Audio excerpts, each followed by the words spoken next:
राज्याचे उपमुख्यमंत्री एकनाथ शिंदे आहेत। शिंदे साहेब, एक मोठा निकाल आज कोर्टाने दिलेला आहे। जो नसरापूरचा नराधम होता त्याला फाशीची शिक्षा सुनावण्यात आली आहे। मी सर्वात आधी न्यायालयाचं न्यायाधीशांचं मनापासून अभिनंदन करतो आणि त्यांना धन्यवाद देतो। एक अतिशय अमानवीय निर्गुण अशा प्रकारचं हत्या रेप या लहान बच्चूच्या बरोबर केला त्या नसरापूरच्या आरोपीला आज फाशीची शिक्षा सुनावलेली आहे। त्याबद्दल मी मनापासून पोलिसांचंही अभिनंदन करतो। पोलिसांनी देखील 2 आठवड्याच्या आत चार्जशीट सबमिट केली आणि कोणताही एकही क्लू पुरावा सगळे पुरावे फुल प्रूफ त्यामध्ये मांडले आणि कोर्टाने देखील त्याच्यावर रेअरेस्ट मधली रेअरेस्ट केस अशा प्रकारची केस या ठिकाणी संबोधली आणि या नसरापूरच्या कांबळे नावाच्या नराधमाला फाशीची शिक्षा झालेली आहे। आता तात्काळ त्याला फाशी या ठिकाणी दिली जाईल आणि त्यामुळे समाजामध्ये गुन्हेगारांवर एक वचक बसेल। पुन्हा अशा प्रकारची कृत्य करण्याचं या ठिकाणी धाडस कोणी करणार नाही। अशा वृत्तीला ठेचून काढलं पाहिजे, गाडून टाकलं पाहिजे, ही भूमिका समाजाची होती आणि न्यायालयाने दिलेला निर्णय हा एक पुढच्या होणाऱ्या गुन्हेगारीला देखील आळा घालू शकतो।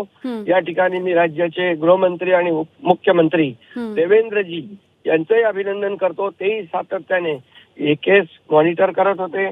माझं देखील पोलिसांशी डीजींशी एसपींशी सातत्याने चर्चा होती। डीजींचं एसपींचं आणि या संपूर्ण या तपास कामामध्ये काम करणाऱ्या यंत्रणेचं हे यश आहे। त्यांचं मी अभिनंदन करतो। सरकारी वकिलांचं देखील मी अभिनंदन करतो। अतिशय योग्य पद्धतीने तपास केला, केस पुटअप केली आणि अखेर त्याला मृत्यूदंडाची शिक्षा या ठिकाणी झालेली आहे। हो, शिंदे साहेब, जसं तुम्ही म्हणालात फास्ट ट्रॅक वरती या सगळ्याचा निकाल लागला। अवघ्या 60 दिवसामध्ये म्हणजे 55 साक्षीदार असतील, 55 दिवसात 55 दिवसामध्ये या सगळ्या प्रकरणाचा पाठपुरावा पोलिसांनी केला। सगळ्या तपास यंत्रणांचं देखील तितकंच कौतुक आपल्याला करायला हवं, कारण हे सगळ्यांचंच यश आहे खरं तर। बिलकुल हे कलेक्टिव्ह यश आहे। कलेक्टिव्ह यांनी जी काही जबाबदारी सांभाळलेली आहे, सगळ्यांनी मिळून एक टीम बनवून काम केलं। त्या टीमचं मोठं कौतुक या ठिकाणी आम्ही करतो आणि सर्व जनताही करेल। धन्यवाद। शिंदे साहेब, खरं तर आता अगदी अधिवेशनामध्ये एक मुद्दा होता, तो म्हणजे बालक आणि स्त्रियांवरच्या अत्याचारामध्ये आपला महाराष्ट्र दुसऱ्या क्रमांकावरती गेलाय।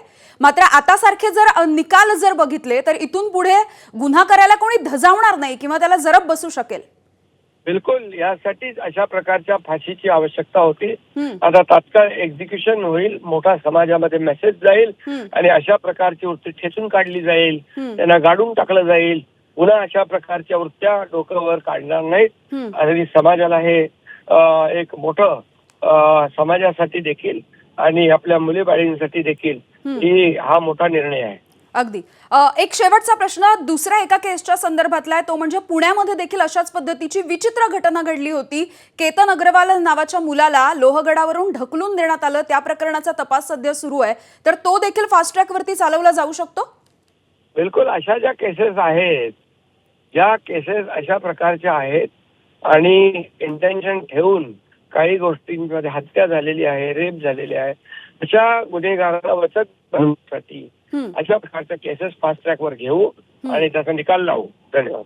अगदी, खूप खूप धन्यवाद। तुम्ही सविस्तरपणे बोललात एबीपी माझाशी आणि प्रतिक्रिया दिलीत यासाठी।